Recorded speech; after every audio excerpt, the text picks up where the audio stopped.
In China, it is a little the opposite. I mean, in one way, to be a elder artist in China is very nice because people don't have this kind of elderly segregation here.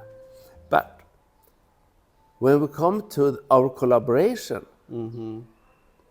it's totally impossible for people in general to understand that a young woman can be a teacher to an elderly man. And it is quite interesting because they never ask the question, oh, really?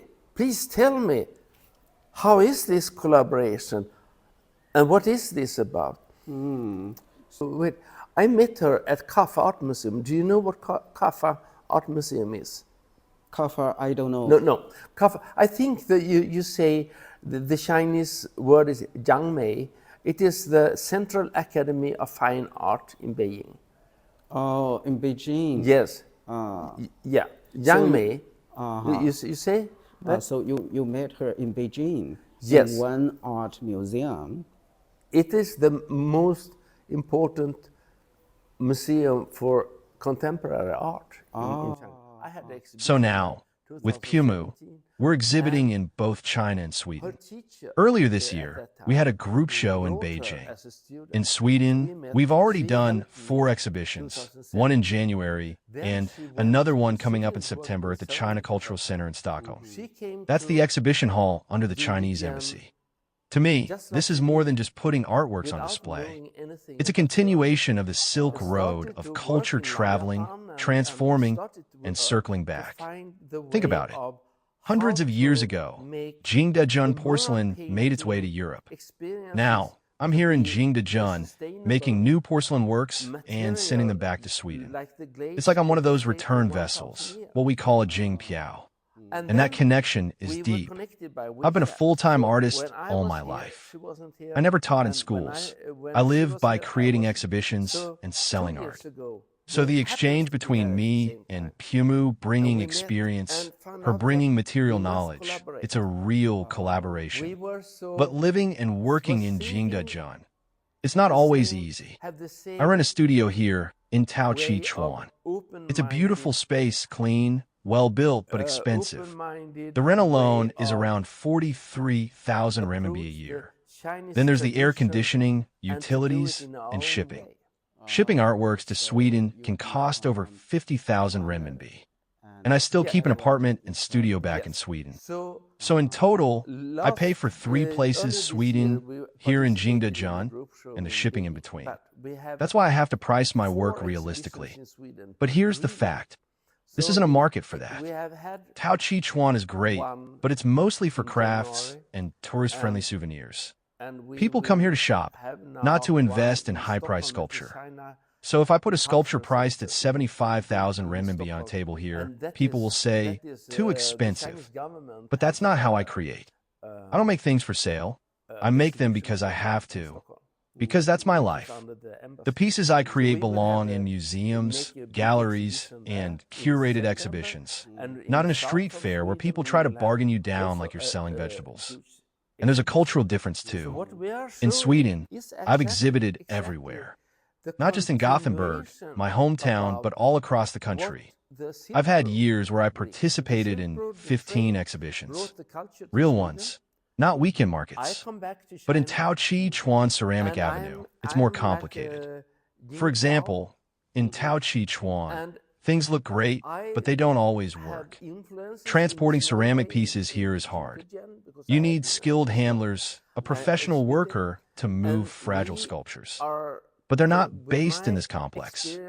If I were back in places like Laoyatan or the Sculpture Ceramic Factory, the old ceramic districts, the work could be easy. So here, Taoqichuan, I have to call them.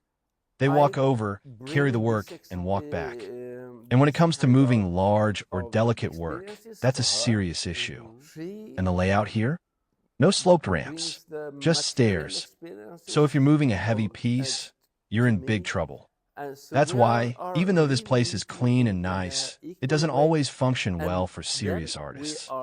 In places like Loyaten or the sculpture ceramic factory, the streets are open, the kilns are nearby, the materials are close by, and more importantly, the human connections are real.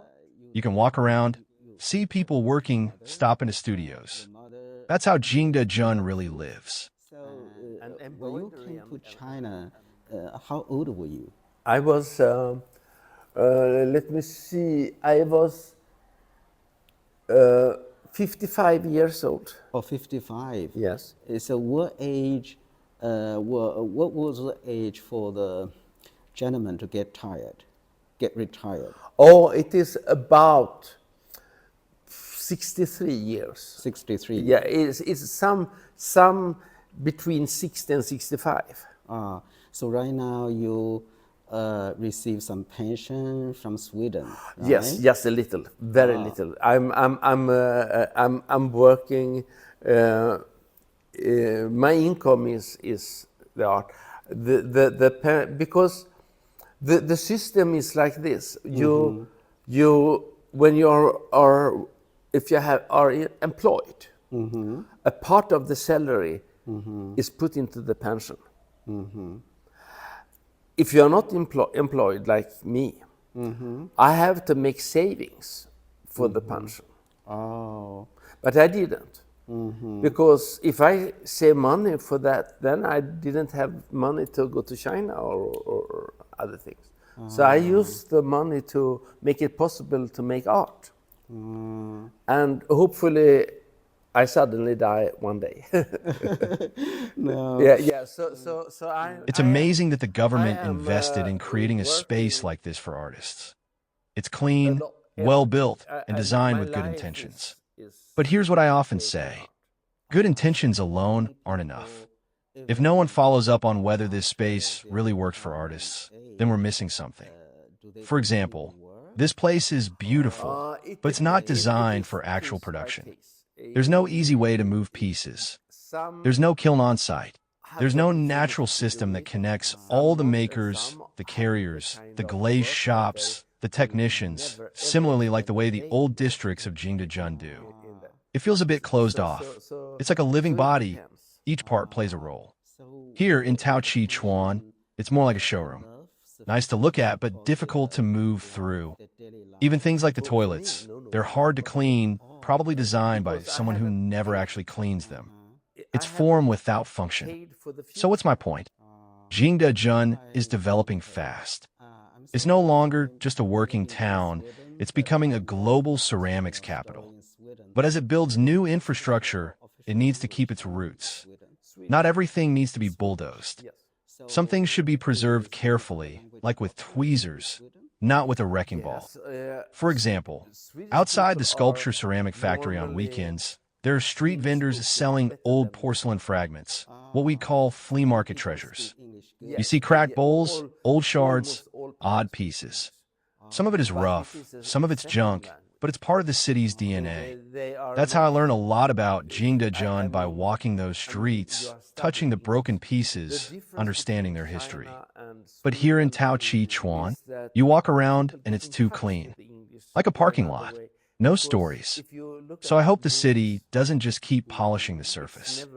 I hope it keeps some of the rawness, the markets, the fragments, the human textures. Preserving culture isn't about freezing things in the past. It's about knowing what to keep and what to let go. Just like in art, sometimes you need a chisel, and sometimes you need a scalpel. It is Chinese voices. But the Chinese language is taken away, unfortunately. So few people can speak Chinese in Sweden. Yes, so, and it's a shame. Okay. Because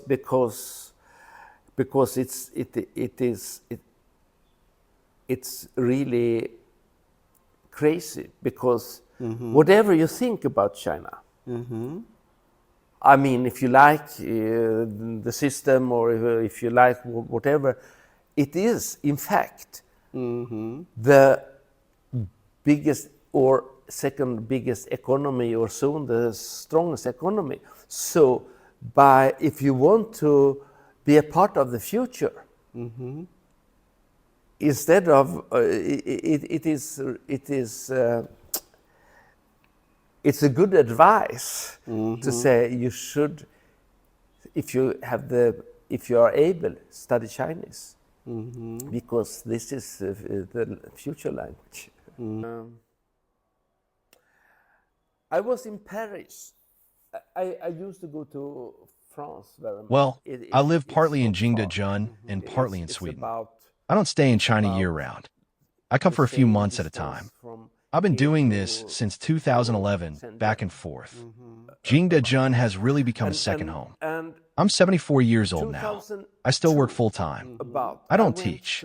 I don't have a pension to support me. In Sweden, if you're self-employed like me, you don't get much pension unless you've saved a lot. But I didn't save. I used my money to make art, to travel to China, to build experiences. I chose creation over security. So now, I still earn my living through exhibitions and by selling my work. I've had years where I took part in 15 exhibitions. In fact, this year alone, I've already had 4 shows.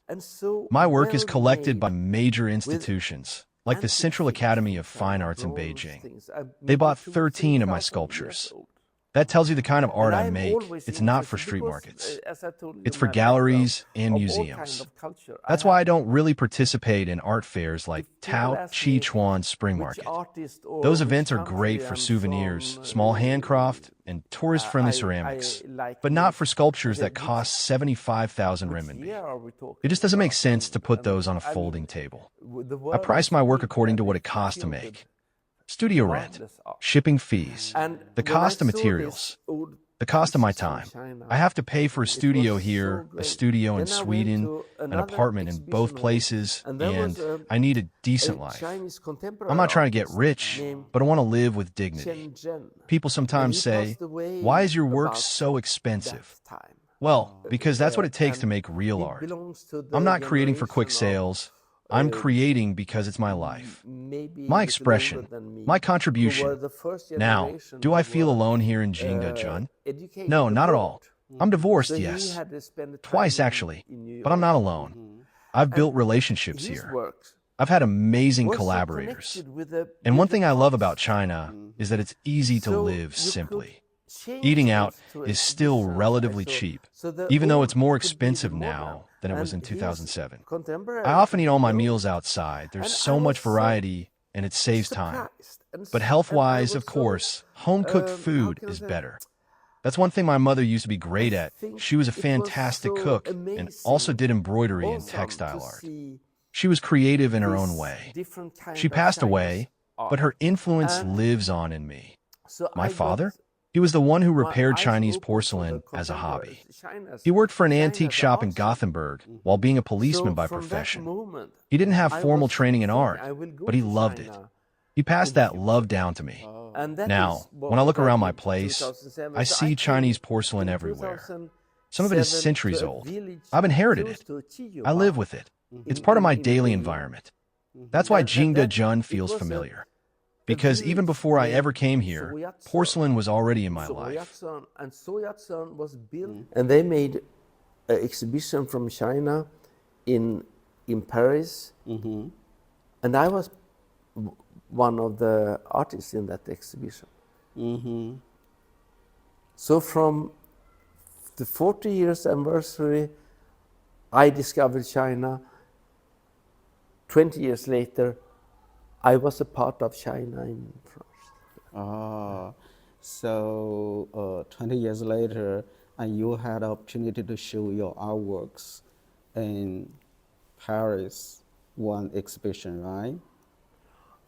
It was not that I have the opportunity, because I have had my exhibitions there before. It was that I was a part of the Chinese exhibition in Paris. I was a part of Jingdezhen showing in Paris. I was not there as a Swedish artist. I was there as a Jingdezhen artist. Oh, you mean So, that you show us your identity as a Jingdezhen local artist. Yeah, display or your works. it's maybe it was a part like a Laowai, but as a Jingpiao. So what was interesting was that 20 years ago, I saw this exhibition and got my eyes open for China as an art land in a modern way. And 20 years later, it was an exhibition in China, in Paris, and I was the one that other people come and see as something from China. Wow. And it's connected with this. So it is this kind of exchange and again, here is the sculpture. It's not big in the size, but big as art. And it is a skull. It is my way of making a Chilean head, and the glaze is the crackly glaze. And my father loved this kind of crackling glaze. He had a Ming bowl with a glaze that was in a tradition from Beijing. Yes. And I made exhibition this was a part of exhibition I had in Stockholm, that those images it is based upon Chinese mythology. You have the three-legged crow that you that's the typical Jingdezhen and Chinese glaze. yes, yeah, but the three-legged crow is from the Chinese mythology. Yeah. Yeah. I have written a love story, a novel that happens in Jingdezhen, and it is the photos are from here. Are not illustration to the text. The text is a love story. It's a fiction, and it happens. It takes place here in Jiaozichang and in Jingdezhen. So, did you write this book? Yes. So, this is a autobiography? No, it is a novel, a love story. It's a fiction. Yes, a fiction. It's one of the fictions you created, you wrote. Yeah.